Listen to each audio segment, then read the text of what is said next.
નમસ્કાર વિદ્યાર્થી મિત્રો, ધોરણ 9 વિષય ગણિત પ્રકરણ નંબર 8 અને પ્રકરણ નંબર 8નું નામ છે ચતુષ્કોણ. એનો અભ્યાસ આપણે આ વિડીયોમાં કરીશું. આ એક જ વિડીયોમાં આખા પ્રકરણને આપણે સમાવી લેશું. તો વિડીયો લાંબો થશે, પરંતુ તમે આખો વિડીયો અંત સુધી જોશો તો તમને આ પ્રકરણમાં કોઈ પણ પ્રશ્ન નહીં ઉદ્ભવે. તો ચલો આપણે વિડીયો સ્ટાર્ટ કરીએ, પ્રકરણ સ્ટાર્ટ કરીએ. ચતુષ્કોણ. તમે સ્ક્રીન ઉપર તમને દેખાય છે તમારું જે પાઠ્યપુસ્તક છે એની PDF ફાઇલ છે. જો તમારી પાસે પુસ્તક હોય તો તમે એ પુસ્તક કાઢી અને જે સ્ક્રીન ઉપર છે એ તમે તમારા પુસ્તકમાં પણ જોઈ શકો છો. પ્રકરણ 6 અને 7માં આપણે ત્રિકોણના ઘણા ગુણધર્મો વિશે અભ્યાસ કર્યો અને તમને ખબર છે કે 3 અસમરેખ બિંદુઓ પૈકી બબ્બેને જોડતા જે આકૃતિ મળે તેને ત્રિકોણ કહેવાય.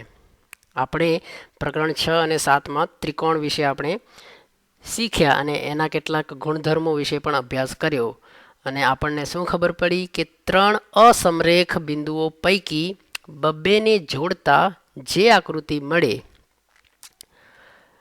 જો 3 અસમરેખ બિંદુઓ હોય, 3 અસમરેખ એટલે કે એક રેખા એટલે કે સીધી લાઈનમાં ન હોય 3 બિંદુઓ. એક બિંદુ અહીંયા હોય, બીજો બિંદુ અહીંયા હોય, ત્રીજો બિંદુ અહીંયા હોય. ત્રણેય જ બિંદુઓ એક જ લાઈનમાં નથી, અસમરેખ છે.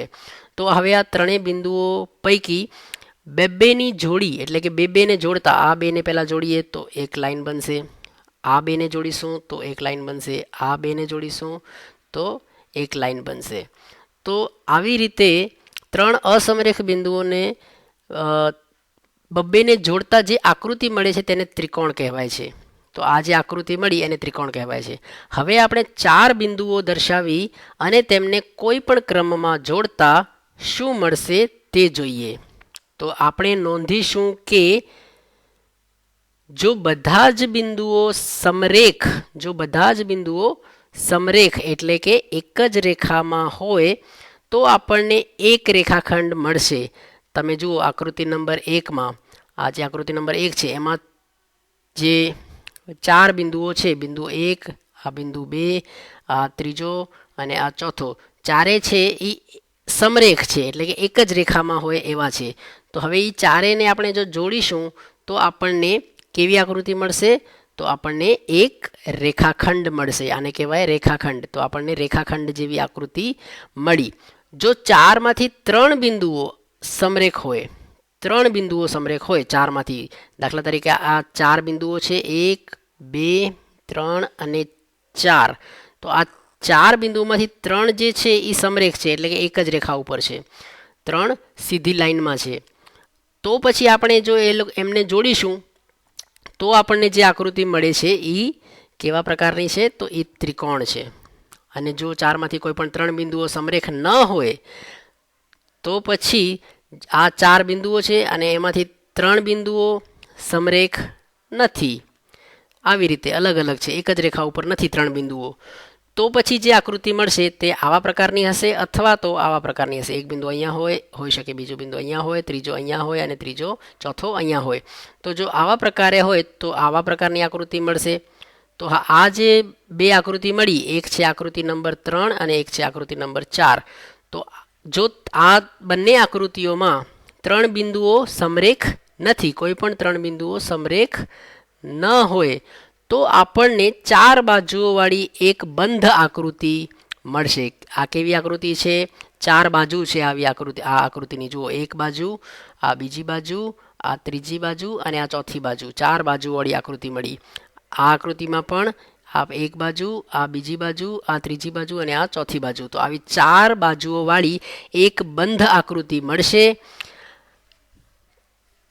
4 બિંદુઓને ક્રમમાં જોડતા તો આવી જે આકૃતિ બને છે તેને જ ચતુષ્કોણ કહેવામાં આવે છે. તો આ જે 4 બિંદુઓ હોય અને 4માંથી જો 3 સમરેખ ન હોય તો જે આકૃતિ મળે તેને આપણે ચતુષ્કોણ કહીશું. તો આ જે આકૃતિ છે એ ચતુષ્કોણની છે અને આ આકૃતિ પણ ચતુષ્કોણની છે. આ પુસ્તકમાં આપણે જે ત્રીજા પ્રકારની આકૃતિ છે એટલે કે આવા પ્રકારના જે આકૃતિ છે, આવા પ્રકારના જે ચતુષ્કોણ મળે છે તેના વિશે અભ્યાસ કરીશું. પરંતુ આવા પ્રકારના ચતુષ્કોણનો અભ્યાસ આપણે હમણાં નહીં કરીએ, પછી બીજા ક્યારેક કરીશું. તો આ પ્રકરણમાં તો ખાલી આપણે આવા જે ચતુષ્કોણ તમને દેખાય છે, આવા પ્રકારના ચતુષ્કોણ જે હશે એનો જ આપણે અભ્યાસ કરીશું.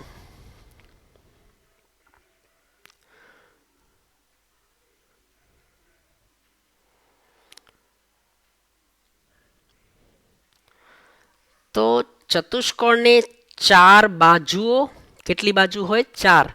4 ખૂણા અને 4 શિરોબિંદુઓ હોય છે. ચતુષ્કોણને કેટલી બાજુઓ હોય? 4. કેટલા ખૂણા હોય? 4. અને કેટલા શિરોબિંદુ હોય? 4. તો ચતુષ્કોણને 4 ખૂણા, 4 બાજુઓ અને 4 શિરોબિંદુઓ હોય છે. તો ચતુષ્કોણ ABCD માં કયો ચતુષ્કોણ? ABCD.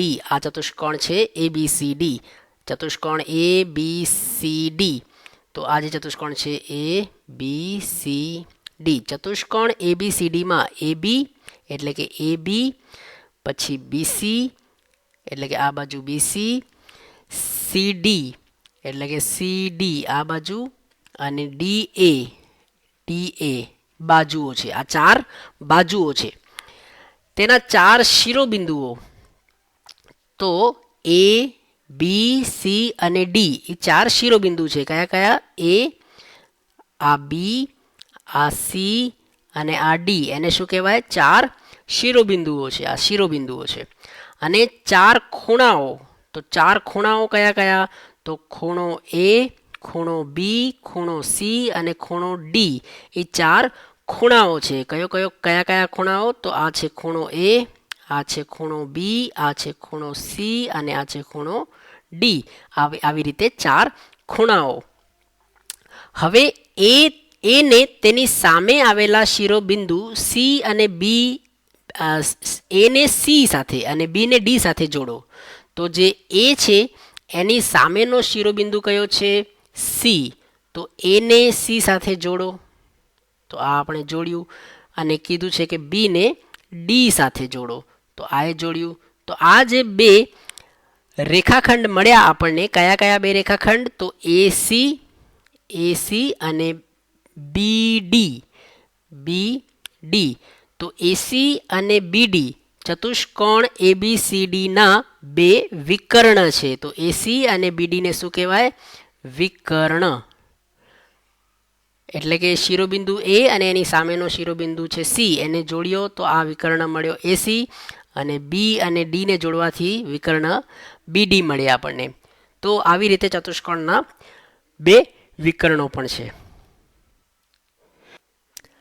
આ પ્રકરણમાં આપણે જુદા જુદા પ્રકારના ચતુષ્કોણ અને તેમના ગુણધર્મો વિશે, એમાં પણ ખાસ કરીને આપણે સમાંતર બાજુ ચતુષ્કોણ વિશે અભ્યાસ કરીશું. આપણે કેટલા જુદા જુદા પ્રકારના ચતુષ્કોણ છે એ આપણે જોઈશું. પછી દરેક ચતુષ્કોણના શું ગુણધર્મો છે એ આપણે જોઈશું. અને એક ખાસ પ્રકારનો ચતુષ્કોણ, જેટલા પણ આપણે પ્રકાર જોઈશું એમાંનો એક પ્રકાર છે સમાંતર બાજુ ચતુષ્કોણનો. એટલે કે અમુક પ્રકારના ચતુષ્કોણ છે, ચતુષ્કોણના કેટલાક પ્રકારો છે, એમાંનો એક પ્રકાર છે સમાંતર બાજુ ચતુષ્કોણ. તો આપણે એ સમાંતર બાજુ ચતુષ્કોણના ગુણધર્મો વિશે વિશેષ આપણે ખાસ કરીને અભ્યાસ કરીશું. તમને નવાઈ લાગશે કે શા માટે આપણે ચતુષ્કોણો અથવા સમાંતર બાજુ ચતુષ્કોણો વિશે અભ્યાસ કરીશું. તો આપણને નવાઈ લાગે કે આપણે ચતુષ્કોણનો અભ્યાસ શા માટે કરવાનો. તમે તમારી આજુબાજુ નજર નાખશો તો તમને ચતુષ્કોણ આકારની પુષ્કળ વસ્તુઓ જોવા મળશે. જેમ કે ભોય તળિયું, આપણા જે ફ્લોર છે, જમીનનો ફ્લોર છે, આપણા ક્લાસનો જે ફ્લોર છે એ તળિયું, દિવાલ છે, છત છે, તમારા વર્ગની બારીઓ જે છે, કાળું પાટિયું જે છે, ડસ્ટરની દરેક સપાટી, તમારા પુસ્તકના દરેક પૃષ્ઠ, અભ્યાસ કરવાના તમારા મેજની ઉપરની બાજુ, બધી જ બાજુઓ તમને અહીંયા જોઈ શકો છો. જુઓ, આ કાળું પાટિયું, આ પુસ્તક, આ ટેબલ જે છે એની ઉપરનું પાટિયું, એ બધાનો આકાર એ તમે જુઓ તો તમને ખબર પડશે કે જે આ બધી જ વસ્તુઓ જે છે એ ચતુષ્કોણ આકારની હોય છે, તેને લંબચોરસ કહેવાય છે. એટલે કે લંબચોરસ આકારના છે આ બધા. આ જે બોર્ડ છે, કાળું બ્લેક બોર્ડ જે છે, આનો પણ આકાર લંબચોરસ જેવો છે. આ પુસ્તકનો આકાર પણ લંબચોરસ છે. પછી ટેબલના ઉપરનો જે ભાગ છે એનો આકાર પણ લંબચોરસ છે. તો આપણે ચતુષ્કોણો વિશે અને તેમાં મુખ્યત્વે સમાંતર બાજુ ચતુષ્કોણ વિશે વધુ અભ્યાસ કરીશું. કારણ કે લંબચોરસ પણ, આ બધા લંબચોરસ આકાર તમને દેખાયા, તો લંબચોરસ પણ શું છે? સમાંતર બાજુ ચતુષ્કોણ છે. તો લંબચોરસ પણ એક ચતુષ્કોણ છે અને એમાં પણ ખાસ કરીને સમાંતર બાજુ ચતુષ્કોણ એને કહેવાય છે. અને સમાંતર બાજુ ચતુષ્કોણના બધા જ ગુણધર્મો લંબચોરસ માટે પણ સત્ય છે. કેમ કે લંબચોરસ પોતે શું છે? સમાંતર બાજુ ચતુષ્કોણ છે. તો જે ચતુષ્કોણના ગુણધર્મો છે, સમાંતર બાજુ ચતુષ્કોણના ગુણધર્મો, એ જ લંબચોરસના ગુણધર્મો છે. તો હવે આપણે એક ખાસ પ્રકારનો ગુણધર્મ, ચતુષ્કોણનો ગુણધર્મ જે છે એ છે એનો અભ્યાસ કરીશું, જેનું નામ છે ચતુષ્કોણના ખૂણાઓના સરવાળાનો ગુણધર્મ. શું છે નામ? ચતુષ્કોણના ખૂણાઓનો સરવાળાનો ગુણધર્મ. તો ચતુષ્કોણના ખૂણાઓના સરવાળાનો ગુણધર્મ એટલે શું? તો આપણે જોયું કે ચતુષ્કોણમાં કેટલા ખૂણાઓ હોય. તો દાખલા તરીકે અહીં ચતુષ્કોણ છે ABCD. આ ચતુષ્કોણ છે. આ ચતુષ્કોણની અંદર કેટલા ખૂણાઓ છે? 4 ખૂણાઓ હોય કોઈ પણ ચતુષ્કોણમાં. તો ખૂણો A, પછી ખૂણો B, ખૂણો C અને ખૂણો D. આ 4 ખૂણાઓ છે. હવે આ ચારેય ખૂણાનો સરવાળો આપણે જો કરીએ તો 360 ડિગ્રી થાય. કોઈ પણ ચતુષ્કોણ હોય, કોઈ પણ ચતુષ્કોણ, એના ચારેય ખૂણાઓનો સરવાળો 360 ડિગ્રી થાય. આને જ કહેવાય ચતુષ્કોણના ખૂણાઓના સરવાળાનો ગુણધર્મ. આનું જ નામ ચતુષ્કોણના ખૂણાઓના સરવાળાનો ગુણધર્મ. શું છે? કે કોઈ પણ ચતુષ્કોણ હોય તો એના ચારેય ખૂણાઓનો સરવાળો કેટલો થાય? 360 અંશ અથવા તો 360 ડિગ્રી. તો ચતુષ્કોણના ચારેય ખૂણાઓનો સરવાળો 360 ડિગ્રી છે. ચતુષ્કોણમાં એક વિકર્ણ દોરી ચતુષ્કોણને 2 ત્રિકોણોમાં વિભાજિત કરી આ ગુણધર્મની ખાતરી કરી શકાય છે. તો તમે કહેશો કે 360 ડિગ્રી જ છે એની ખાતરી શું? તો એના માટે અહીં કીધું છે કે જો તમે ચતુષ્કોણની અંદર વિકર્ણ દોરો, એક આ ચતુષ્કોણ છે ABCD, એની અંદર વિકર્ણ દોરો AC. આપણે વિકર્ણ દોર્યું અને આપણે આગળના પ્રકરણમાં એટલે કે ત્રિકોણમાં આપણે ભણી ગયા કે ત્રિકોણના ત્રણેય ખૂણાઓનો સરવાળો કેટલો થાય? 180 થાય. તો જુઓ, આ ખૂણો, પછી આ ખૂણો અને આ ખૂણો. તો આપણે જે વિકર્ણ દોર્યું એનાથી ચતુષ્કોણ 2 ત્રિકોણમાં વિભાજિત થઈ ગયું. આ ઉપરનો ત્રિકોણ અને આ નીચેનો ત્રિકોણ ADC અને ત્રિકોણ ABC, 2 ત્રિકોણ બની ગયા. તો આપણને ખબર છે કે ત્રિકોણના ત્રણેય ખૂણાઓનો સરવાળો કેટલો થાય? 180. આપણે આગળ ભણી ગયા. અને આ બીજો ત્રિકોણ, તો આના પણ ત્રણેય ખૂણાઓનો સરવાળો કેટલો થશે? 180. બરાબર. તો હવે આ બંને ત્રિકોણને જો આપણે એડ કરીએ એટલે કે સરવાળો કરીએ બંને ત્રિકોણનો, તો આપણને ચતુષ્કોણના જ ખૂણાઓ મળશે. આ બંને ખૂણાઓનો સરવાળો કરીશું તો આ ખૂણો મળશે. પછી આ ખૂણો તો છે જેમનો એમ, અને આ બંને ખૂણાઓનો સરવાળો કરીશું તો આ ખૂણો બનશે. અને આ ચોથો ખૂણો એટલે કે આ એક ખૂણો, આ બીજો ખૂણો, આ ત્રીજો ખૂણો અને આ ચોથો ખૂણો, એનો આપણે જો સરવાળો કરીશું તો 180 અને 180 કેટલો થશે? 360. તો આ છે, આપણે આવી રીતે ખાતરી પણ કરી શકીએ છીએ કે કોઈ પણ ચતુષ્કોણમાં ચારેય ખૂણાઓનો સરવાળો 360 થાય છે. એની અહીંયા તમને સાબિતી એટલે કે ખાતરી કરીને આપ્યું છે, અહીંયા લખ્યું છે, જે મેં હમણાં અહીંયા તમને કીધું. હવે આપણે આગળ વધીએ. ચતુષ્કોણના પ્રકાર. ચતુષ્કોણના કેટલા પ્રકાર છે એના વિશે આપણે જોઈએ. તો અહીં તમને 6 પ્રકારની આકૃતિઓ દર્શાવી છે. તમે અવલોકન કરો એટલે કે જુઓ. તો આકૃતિ 8.5.1 ના ચતુષ્કોણ ABCDની સામસામેની બાજુઓની ફક્ત એક જ જોડની રેખાઓ AB અને CD સમાંતર છે. તમને જ્ઞાત છે કે તેને સમલંબ ચતુષ્કોણ કહે છે. તો જે આકૃતિ 1 છે એટલે કે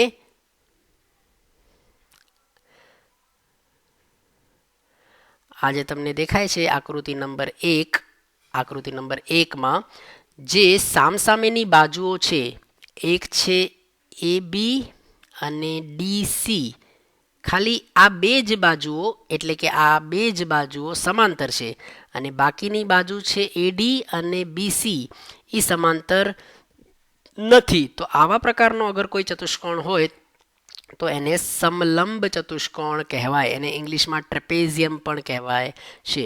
તો જો કોઈ ચતુષ્કોણની અંદર સામસામેની બાજુ એટલે કે આ સામસામેની બાજુઓ થઈ અને બીજી જોડ આ થઈ, આ બંને પણ સામસામેની બાજુઓ થઈ, તો બે જોડીઓ હોય સામસામેની બાજુઓની. ચતુષ્કોણમાં કેટલી જોડીઓ હોય? બે જોડીઓ હોય સામસામેની બાજુઓમાં. એમાંની ફક્ત એક જ જોડી જો સમાંતર હોય તો આવા ચતુષ્કોણને સમલંબ ચતુષ્કોણ કહેવાય. તો આ જે પહેલી આકૃતિ છે એ કેવા પ્રકારની છે? સમલંબ ચતુષ્કોણ છે. પછી બીજી આકૃતિ, તો આકૃતિ નંબર 2, પછી આકૃતિ નંબર 3, આકૃતિ નંબર 4 અને આકૃતિ નંબર 5 ના ચતુષ્કોણની સામસામેની બાજુઓની બંને જોડની રેખાઓ સમાંતર છે. આમાં શું હતું કે એક જ જોડી સમાંતર છે અને આ જે આકૃતિ નંબર 2 થી કરીને 5 સુધી બંને જોડીઓ સમાંતર છે. એટલે કે પીએસ એટલે કે આ પીએસ અને ક્યુઆર પણ સમાંતર છે, પીક્યુ અને એસઆર પણ સમાંતર છે, એસએમ અને આરએન સમાંતર છે, એમએન અને એસઆર પણ સમાંતર છે. પછી જીડી અને એફઈ સમાંતર છે, એની સાથે સાથે ડીઈ અને જીએફ પણ સમાંતર છે. અને આકૃતિ નંબર 5માં ડીસી અને એબી સમાંતર છે, તો એની સાથે સાથે એડી અને બીસી પણ સમાંતર છે. તો આ આકૃતિ નંબર 2 થી કરીને 5 સુધીમાં જે ચતુષ્કોણ છે એમાં બંને જોડીઓ સામસામે બાજુઓની બંને જોડીઓ સમાંતર છે. તો આવા ચતુષ્કોણોને સમાંતર બાજુ ચતુષ્કોણ કહેવાય છે. તો આ જે આકૃતિ નંબર 2 છે એ પણ સમાંતર બાજુ ચતુષ્કોણ છે. આકૃતિ આ પણ સમાંતર છે, આ પણ સમાંતર બાજુ ચતુષ્કોણ છે, આ પણ સમાંતર બાજુ ચતુષ્કોણ છે અને આ પણ સમાંતર બાજુ ચતુષ્કોણ છે.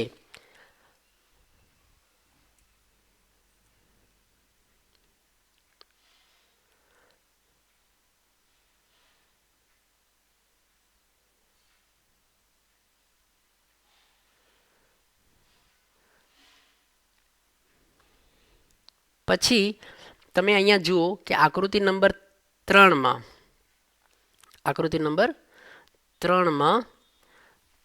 છે આ આ સમાંતર બાજુ છે, આ સમાંતર બાજુ છે, આ સમાંતર બાજુ ચતુષ્કોણ છે અને આ પણ સમાંતર બાજુ ચતુષ્કોણ છે. પરંતુ આકૃતિ નંબર 3માં એટલે કે આ આકૃતિમાં એક ખૂણો, આ જે સમાંતર બાજુ ચતુષ્કોણ છે એમાંનો એક ખૂણો 90 ડિગ્રીનો છે એટલે કે 90 અંશનો હોય, કાટખૂણો હોય. તો આને શું કહેવાય? લંબચોરસ. સમાંતર બાજુ ચતુષ્કોણની અંદર જો એક ખૂણો 90 અંશનો હોય તો એને લંબચોરસ પણ કહેવાય. પછી તમે અહીંયા જુઓ કે આકૃતિ નંબર 4ની અંદર, અથવા તો આકૃતિ નંબર પહેલાં આપણે વાત કરીએ આકૃતિ નંબર 5ની. તો આકૃતિ નંબર 5માં જે એક ખૂણો સમાંતર બાજુ ચતુષ્કોણ તો છે જ, પછી એક ખૂણો કોઈ પણ એક ખૂણો 90 અંશનો છે, એ વાત સાચી. જો 90 અંશનો હોય, એક ખૂણો 90 અંશનો હોય અને સમાંતર બાજુ ચતુષ્કોણ હોય તો લંબચોરસ કહેવાય. પરંતુ અહીંયા સમાંતર બાજુ ચતુષ્કોણ તો છે, 90 અંશનો પણ છે, એની સાથે સાથે જેટલી બાજુઓ છે બધી જ બાજુઓ એક જ સરખા માપની છે, એક જ માપની છે. એટલે એબી, બીસી, સીડી અને ડીએ બધી જ સરખી છે. તો આવા સમાંતર બાજુ ચતુષ્કોણને શું કહેવાય? ચોરસ. શું કહેવાય? ચોરસ. પછી તમે અહીંયા જુઓ, આમાં સમાંતર બાજુ ચતુષ્કોણ તો છે જ, કેમ કે સામસામેની બંને જોડીઓ સમાંતર છે.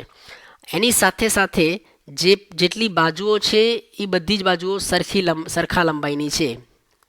પણ આને ચોરસ ન કહેવાય. ચોરસ કેમ ન કહેવાય? કેમ કે ખૂણાઓ 90 ડિગ્રીના નથી, ખાલી બાજુઓ સરખી છે અને સમાંતર બાજુ ચતુષ્કોણ છે. તો આને કહેવાશે સમભુજ. સમબાજુ ચતુષ્કોણ અથવા તો સમભુજ ચતુષ્કોણ. તો સમાંતર બાજુ ચતુષ્કોણમાં પણ આ 3 અલગ અલગ પ્રકારના ચતુષ્કોણ તમે જોયા. તો સમાંતર બાજુ ચતુષ્કોણની અંદર લંબચોરસ પણ એક સમાંતર બાજુ ચતુષ્કોણ જ છે, સમભુજ ચતુષ્કોણ પણ સમાંતર બાજુ ચતુષ્કોણ છે અને ચોરસ પણ એક પ્રકારનો સમાંતર બાજુ ચતુષ્કોણ છે. હવે આકૃતિ નંબર 6 જે છે એનો તમે આકાર જુઓ, તમને જે બાજુ આસપાસની જે બાજુઓ છે એટલે કે એડી અને ડીસી એ સરખી છે, એટલે કે સમાન લંબાઈની છે, અને બીજી પાસેની બાજુઓ છે એ બી અને સી બી એ બે સરખી છે, આ બે સરખી છે અને આ ઉપરની બે બાજુઓ સરખી છે. તો આવા પ્રકારનો ચતુષ્કોણ હોય તો એને કહેવાય પતંગાકાર ચતુષ્કોણ. એનો આકાર જ પતંગ જેવો છે એટલે એને કહેવાય પતંગાકાર ચતુષ્કોણ. પતંગાકાર ચતુષ્કોણમાં શું હોય કે જે પાસેની બાજુઓ હોય એટલે કે આ બે બાજુઓ એક સરખા માપની હોય અને આ બે બાજુઓ એક સરખા માપની હોય, તો આને કહેવાય પતંગાકાર ચતુષ્કોણ. તો આપણે કેટલા પ્રકારના ચતુષ્કોણો જોયા? તો આપણે જોયું સમલંબ ચતુષ્કોણ એક પ્રકાર, સમલંબ, બીજો સમાંતર બાજુ, અહીંયા ફરીથી લખું છું, આપણે એક પ્રકાર જોયો સમલંબ ચતુષ્કોણ, પછી બીજો જોયો સમાંતર બાજુ ચતુષ્કોણ અને ત્રીજો પતંગાકાર ચતુષ્કોણ. એમાં પણ આપણે જોયું કે સમાંતર બાજુ ચતુષ્કોણની અંદર પણ અલગ અલગ પ્રકારના 3 ચતુષ્કોણો આપણે જોયા. એક આપણે જોયું લંબચોરસ, એક આપણે જોયું ચોરસ અને એક જોયું આપણે સમભુજ. તો આવી રીતે આટલા પ્રકારના આપણે ચતુષ્કોણો જોયા. હવે આપણે આગળ વધીએ. તો તમને પરીક્ષામાં પ્રશ્ન પૂછાઈ શકે કે ચોરસ એ લંબચોરસ તેમજ સમબાજુ ચતુષ્કોણ છે. ચોરસ એ લંબચોરસ તેમજ સમબાજુ ચતુષ્કોણ છે, ખરું કે ખોટું? તો સાચું, સત્ય કે અસત્ય, એવા પ્રકારના ટ્રુ ઓર ફોલ્સ એવી રીતે જો તમને પ્રશ્ન આવે તો તમને ખબર પડવી જોઈએ કે લંબચોરસ કેવા પ્રકારનો છે, લંબચોરસને ચોરસ કહેવાય કે લંબચોરસને સમાંતર બાજુ ચતુષ્કોણ કહેવાય કે ન કહેવાય. તો એનું તમને ખ્યાલ આવી ગયું હશે. તો ચોરસ એ ચોરસને લંબચોરસ કહેવાય પણ લંબચોરસને ચોરસ ન કહેવાય, બરાબર. તેમજ ચોરસને સમબાજુ ચતુષ્કોણ કહેવાય પણ દરેક સમબાજુ ચતુષ્કોણને ચોરસ ન કહેવાય. ઓકે, તો આ તમને ખ્યાલ આવ્યો હશે. પતંગાકાર એ સમાંતર બાજુ ચતુષ્કોણ નથી. જે પતંગાકાર ચતુષ્કોણ છે એ સમાંતર બાજુ ચતુષ્કોણ નથી. સમલંબ ચતુષ્કોણ એ સમાંતર બાજુ ચતુષ્કોણ નથી. સમલંબ ચતુષ્કોણ જે છે એ સમાંતર બાજુ ચતુષ્કોણ નથી, કારણ કે સમાંતર બાજુ ચતુષ્કોણમાં બંને જોડીઓ સામસામે બાજુઓની બંને જોડીઓ સમાંતર હોવી જોઈએ, પણ સમલંબમાં એક જ બાજુઓની જોડ સમાંતર હોય છે. એટલે સમલંબ ચતુષ્કોણ સમાંતર બાજુ ચતુષ્કોણ નથી. લંબચોરસ કે સમબાજુ ચતુષ્કોણ એ ચોરસ નથી. લંબચોરસ એટલે કે જુઓ, જો આપણે લંબચોરસ દોરીએ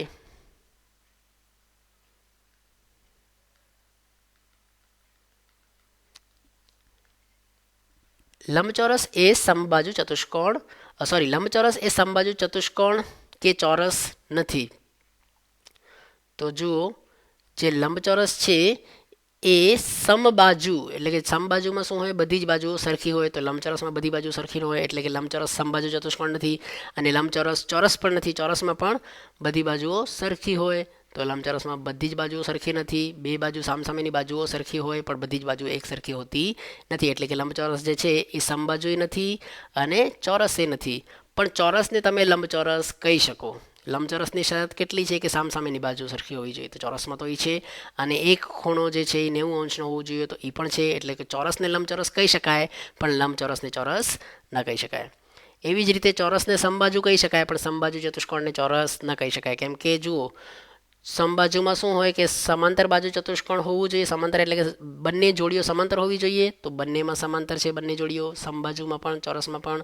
પછી કે ચારે બાજુ સરખી હોવી જોઈએ. તો આમાંય ચારે બાજુ સરખી છે, આમાંય ચારે બાજુ સરખી છે. એટલે કે ચોરસ તો સમબાજુ છે પણ સમબાજુ ચોરસ નથી. ચોરસમાં એક વધારાની શરત શું છે કે કોઈ એક ખૂણો 90 અંશનો હોવો જોઈએ, જે આમાં નથી. એટલે જ કે સમબાજુને ચોરસ ના કહેવાય પણ ચોરસને સમબાજુ કહેવાય. આમાં કંઈ એટલું અઘરું નથી. તમને આકૃતિ જો ધ્યાનમાં હોય તો તમે આવા પ્રકારના પ્રશ્નોને ઉકેલી શકશો. તો તમને પરીક્ષામાં આવા પ્રકારના પ્રશ્નો પૂછાઈ શકશે કે કયો ચતુષ્કોણ કયા પ્રકારનો કહેવાય કે ન કહેવાય, એવા પ્રકારના પ્રશ્નો તમને આવી શકે. તો ચતુષ્કોણના પ્રકાર જે આ પોઈન્ટ છે એ મહત્વનો છે. 1 માર્કના પ્રશ્ન માટે આમાંથી તમને પૂછાઈ શકે છે કે સમલંબને કોને કહેવાય, સમલંબ ચતુષ્કોણ હોવા માટેની શરત શું છે. તો કોઈ પણ સામસામેની બાજુઓમાંની કોઈ પણ એક જોડ સમાંતર હોવી જોઈએ.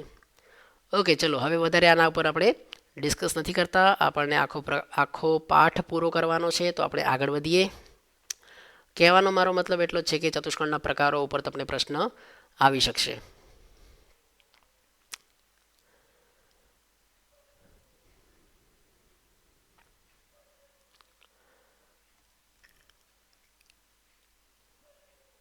હવે સમાંતર બાજુ ચતુષ્કોણના ગુણધર્મો. સમાંતર બાજુ ચતુષ્કોણ જે આપણે ઉપર જોયા, આટલા પ્રકારના સમાંતર બાજુ ચતુષ્કોણ છે, તો એના ગુણધર્મો શું છે. તો સૌથી પહેલો જે ગુણધર્મ છે એ તમને પ્રમેય 8.1ના સ્વરૂપે આપેલો છે. આ પહેલો ગુણધર્મ છે સમાંતર બાજુ ચતુષ્કોણનો. તો જોઈએ, સમાંતર બાજુ ચતુષ્કોણનો કોઈ પણ વિકર્ણ તેનું બે એકરૂપ ત્રિકોણમાં વિભાજન કરે છે. એટલે કે સમાંતર બાજુ ચતુષ્કોણ હોય અને જો આપણે એનો વિકર્ણ દોરીએ, દાખલા તરીકે એસી આ સમાંતર બાજુ ચતુષ્કોણનો વિકર્ણ છે, તો આ વિકર્ણ સમાંતર બાજુ ચતુષ્કોણને શું કરશે, બે ભાગમાં વિભાજિત કરી નાખશે. અને એ બે ભાગ કેવા હશે, તો એકરૂપ ત્રિકોણ હશે. જેવો ત્રિકોણ આ છે એવો જ ત્રિકોણ આ છે. એટલે બંને એક સરખા ત્રિકોણમાં બે ભાગમાં વિભાજિત કરી નાખશે. બંને એકરૂપ ત્રિકોણ હશે. તો સમાંતર બાજુ ચતુષ્કોણનો કોઈ પણ વિકર્ણ તેનું બે એકરૂપ ત્રિકોણમાં વિભાજન કરે છે. તો આ છે પ્રમેય 8.1 અને ગુણધર્મ પહેલો, એને જ આપણે સમાંતર બાજુ ચતુષ્કોણનો ગુણધર્મ કહેશું. તો હવે આપણે આ સાબિત કરવાનું છે કે જે કોઈ એક વિકર્ણ આપણે દોરીએ તો આ બે ત્રિકોણ એકરૂપ છે, એ આપણે સાબિત કરવાનું છે. પ્રમેય હોય તો સાબિતી પણ આપણને લખવી પડે. તો પ્રમેય 8.1ની સાબિતી તમને અહીં આપેલી છે. ધારો કે ABCD સમાંતર બાજુ ચતુષ્કોણ છે, બરાબર. આપણે એક આકૃતિ દોરીએ કે ABCD, આવા પ્રકારની એક આકૃતિ દોરી અને આપણે લખ્યું કે ધારો કે ABCD સમાંતર બાજુ ચતુષ્કોણ છે. આપણને પ્રૂફ કરવાનું છે. અને AC તેનો વિકર્ણ છે, AC એનો વિકર્ણ છે અને ABCD સમાંતર બાજુ ચતુષ્કોણ છે. અવલોકન કરો કે વિકર્ણ સમાંતર બાજુ ચતુષ્કોણ ABCD ને બે ત્રિકોણ ABC અને CDAમાં વિભાજિત કરે છે. ત્રિકોણ ABC અને ત્રિકોણ CDAમાં વિભાજિત કરે છે. આ છે ત્રિકોણ ABC અને ત્રિકોણ ADC. એવી રીતે બે ત્રિકોણમાં વિભાજિત કરે છે. કોણ? તો વિકર્ણ AC. આપણે આ ત્રિકોણો એકરૂપ છે તેમ સાબિત કરીશું. આપણે સાબિત શું કરવાનું છે કે આ સમાંતર બાજુ ચતુષ્કોણ છે, આ એનો વિકર્ણ છે, આ બે ત્રિકોણ છે અને આ બે ત્રિકોણ કેવા છે, એકરૂપ છે. આ બે ત્રિકોણ એકરૂપ છે એ આપણે સાબિત કરવાનું છે. તો ત્રિકોણ ABC અને ત્રિકોણ CDAમાં જુઓ, ત્રિકોણ ABC અને ત્રિકોણ ADC, આ બે ત્રિકોણમાં તમે જુઓ કે BC અને AD, એટલે કે BC અને AD સમાંતર છે અને AC તેમની છેદિકા છે. એટલે આ તો આપણે કીધું કે આ આખો જે ચતુષ્કોણ છે એ સમાંતર બાજુ ચતુષ્કોણ છે. તો સમાંતર બાજુ ચતુષ્કોણની સામસામેની બાજુ એટલે કે BC અને AD કેવી હોય, સમાંતર હોય. એટલે અહીંયા લખ્યું છે BC સમાંતર AD. BC અને AD સમાંતર છે અને AC જે છે એ આ બે સમાંતર બાજુઓની છેદિકા થઈ, બરાબર. એટલે કે છેદે છે. તો એને શું કહેવાય, બે સમાંતર બાજુઓને જે છેદે એને છેદિકા કહેવાય. તો AC જે છે એ છેદિકા થઈ ગઈ. આથી ખૂણો BCA એટલે કે ખૂણો BCA એટલે કે આ ખૂણો,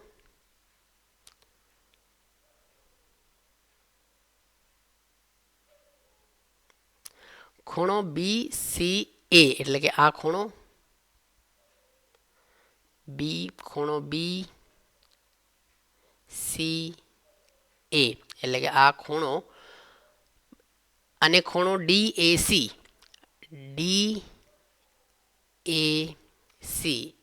એટલે કે આ ખૂણો. તો આ ખૂણો અને આ ખૂણો, તો જુઓ તમે, આ બાજુ અને આ બાજુ સમાંતર હોય અને આ છેદિકા હોય, તો આ બંને ખૂણાઓને શું કહેવાય, યુગ્મ કોણ કહેવાય. શું કહેવાય, યુગ્મ કોણ. એટલે કે બે સમાંતર બાજુઓ હોય અને એને છેદિકા છેદે તો આ જે બે ખૂણા બને એને યુગ્મ કોણ કહેવાય. અને યુગ્મ કોણ કેવા હોય, સરખા હોય. એટલે જ લખ્યું છે અહીંયા angle BCA is equal to angle DAC. એટલે કે ખૂણો BCA બરાબર ખૂણો DAC. એટલે બંને ખૂણા સરખા છે. અને અહીંયા એનું કારણ લખ્યું છે. શું કામ સરખા છે, તો એ યુગ્મ કોણ છે. યુગ્મ કોણ શું કામ છે, તો આ ચતુષ્કોણ છે એટલે કે આ જે બાજુ છે એ સમાંતર છે અને આ છેદિકા છે, એટલા માટે આ યુગ્મ કોણ બને છે. અને યુગ્મ કોણ કેવા હોય, સરખા હોય. પછી AB સમાંતર DC એ બી સમાંતર છે ડીસી. એ બી અને ડીસી પણ સમાંતર છે, કેમ કે ચતુષ્કોણની જ બાજુઓ છે, સમાંતર બાજુ ચતુષ્કોણની સામસામેની બાજુઓ છે એ બી અને ડીસી, એટલા માટે આ પણ સમાંતર છે. અહીંયા લખ્યું છે એ બી સમાંતર ડીસી. અને એસી ફરી પાછી છેદિકા છે, એસી ફરી પાછી છેદિકા છે. તો પછી ફરીથી વળી પાછું એ જ થશે કે એક ખૂણો છે બી એસી, એટલે કે આ ખૂણો, અને બીજો ખૂણો છે આ. તો આ પણ શું થશે? યુગ્મકોણ. અને યુગ્મકોણ કેવા હોય? તો સરખા હોય. એટલે કે આ ખૂણો અને આ ખૂણો સરખા છે, એટલે કે આને આપણે જો નામ દઈએ ખૂણો 1, તો આ ખૂણો 1, અને આ ખૂણો 2, તો આ ખૂણો 2, એટલે કે ખૂણો 1 1ને સરખું છે, ખૂણો 2 ખૂણા 2ને સરખું છે, એટલે કે આ બે ખૂણા સરખા છે. હવે એસી બરાબર સીએ, એટલે કે ત્રિકોણની અંદર આ આ 1 ને 2, આ ત્રિકોણની અંદર આ 1 અને 2, અને ત્રીજી છે એસી, ત્રીજી બાજુ છે એસી. એસી બરાબર સીએ, એટલે કે એ તો કોમન છે, સામાન્ય બાજુ છે, બંને ત્રિકોણમાં સામાન્ય છે એસી. હવે જુઓ, આ એક ખૂણો, પછી એની વચ્ચે એક બાજુ અને બીજો ખૂણો, એટલે કે બે ખૂણા એની વચ્ચે એક બાજુ, આ એક ત્રિકોણમાં અને આ ત્રિકોણમાં, અને આ ત્રિકોણમાં પણ એવી જ રીતે આ ખૂણો, પછી આ બાજુ અને આ ખૂણો જો સરખા હોય તો ત્રિકોણ એબીસી એકરૂપ છે ત્રિકોણ સીડી એને. શું કામ? કયા નિયમ પ્રમાણે? ખૂણો બાજુ ખૂણાના નિયમ પ્રમાણે, ખૂબ આખું નિયમ પ્રમાણે આ બે ત્રિકોણ કેવા કહેવાય? એકરૂપ કહેવાય. તો આપણને એ જ સાબિત કરવું હતું કે આ બે ત્રિકોણ કેવા છે? એકરૂપ છે. સમાંતર બાજુ ચતુષ્કોણમાં આપણે વિકર્ણ દોરીએ તો એ બે ત્રિકોણ બને છે, અને એ બે ત્રિકોણ કેવા હોય? કેવા હોવા જોઈએ? એકરૂપ હોવા જોઈએ. તો એ આપણે સાબિત પણ કરી નાખ્યું. અહીંયા કેવી રીતે એકરૂપ થાય છે? તો ખૂબ આખું નિયમ પ્રમાણે એકરૂપ થાય છે. તો આપણે લખીશું કે વિકર્ણ એસી સમાંતર બાજુ ચતુષ્કોણ એબીસીડીને બે એકરૂપ ત્રિકોણો એબીસી અને સીડીએમાં વિભાજિત કરે છે. આ થઈ સાબિતી પૂરી.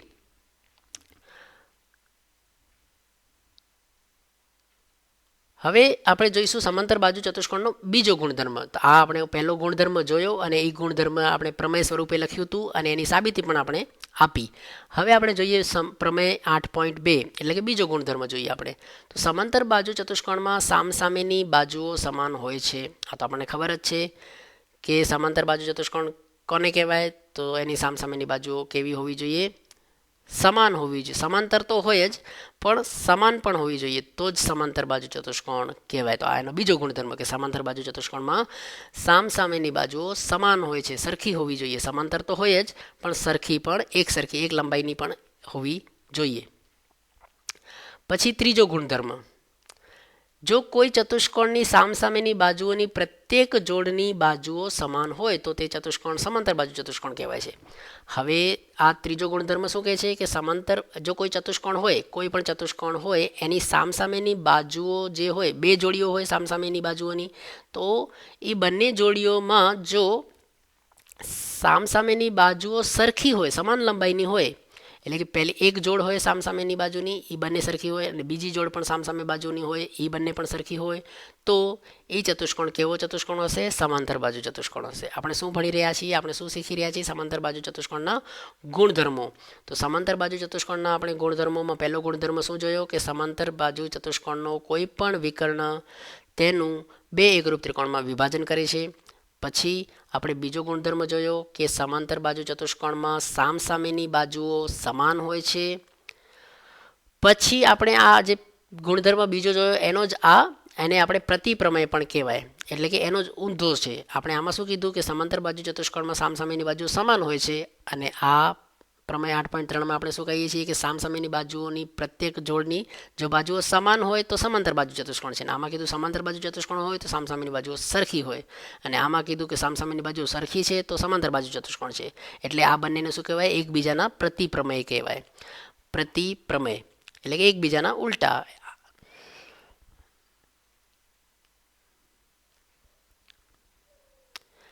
ત્યારબાદ આપણે જોઈશું કે ચોથો ગુણધર્મ, સમાંતર બાજુ ચતુષ્કોણમાં સામસામેના ખૂણા કેવા હોય? સમાન હોય છે. તો આ છે ચોથો ગુણધર્મ. સમાંતર બાજુ ચતુષ્કોણ હોય તો એના સામસામેના ખૂણા કેવા હોય? સમાન હોય. અને 8.5 પ્રમેય 8.5, જો ચતુષ્કોણના સામસામેના ખૂણાઓની પ્રત્યેક જોડના ખૂણા સમાન હોય તો તે ચતુષ્કોણ સમાંતર બાજુ ચતુષ્કોણ છે. 8.4નો જ આ પ્રતિપ્રમેય છે. એટલે કે જો સમાંતર બાજુ ચતુષ્કોણ હોય તો સામસામેના ખૂણા સમાન હોય, અને જો સામસામેના ખૂણાઓ સરખા છે તો એ ચતુષ્કોણ સમાંતર બાજુ ચતુષ્કોણ હશે. તો આ થયો 5મો ગુણધર્મ. 6થો ગુણધર્મ, સમાંતર બાજુ ચતુષ્કોણના વિકર્ણો પરસ્પર દુભાગે છે. એટલે કે સમાંતર બાજુ ચતુષ્કોણના જો તમે વિકર્ણો દોરો, એટલે કે વિકર્ણ AC અને વિકર્ણ BD, વિકર્ણ AC અને વિકર્ણ BD જો એકબીજાને છેદે છે તો કેવી રીતે છેદે છે? તો બંને વિકર્ણ એકબીજાના બે સરખા ભાગ કરે છે. એટલે કે OD અને OB સરખું થશે, અને OA અને OC પણ સરખું થશે. એટલે કે સમાંતર બાજુ ચતુષ્કોણના વિકર્ણો પરસ્પર દુભાગે છે. તો હવે એનો જ પ્રતિપ્રમેય કે જો કોઈ ચતુષ્કોણના વિકર્ણો એકબીજાને દુભાગે છે તો તે ચતુષ્કોણ સમાંતર બાજુ ચતુષ્કોણ છે. આ થયો એનો ગુણધર્મ 7. તો આ આટલા બધા આપણે ગુણધર્મો જોયા. હવે એ ગુણધર્મોના આધારે તમને કેટલાક ઉદાહરણ તમારા પુસ્તકમાં આપ્યા છે. તો એ આપણે ઉદાહરણો આપણે આ વિડીયો પછી ઘણો જ લાંબો થઈ જશે. તો આ વિડીયો લગભગ 36 મિનિટનો થઈ ગયો છે. આને આપણે અહીં જ સ્ટોપ કરીએ. નેક્સ્ટ વિડીયોમાં હું આના ઉદાહરણ તમને સમજાવીશ. તો આ વિડીયોમાં આપણે અહીંયા જ રાખીએ, અહીંયા જ સ્ટોપ કરીએ છીએ. મળીએ નેક્સ્ટ વિડીયોમાં. ત્યાં સુધી આપ સૌનો આ વિડીયો અંત સુધી જોવા માટે ખૂબ ખૂબ આભાર.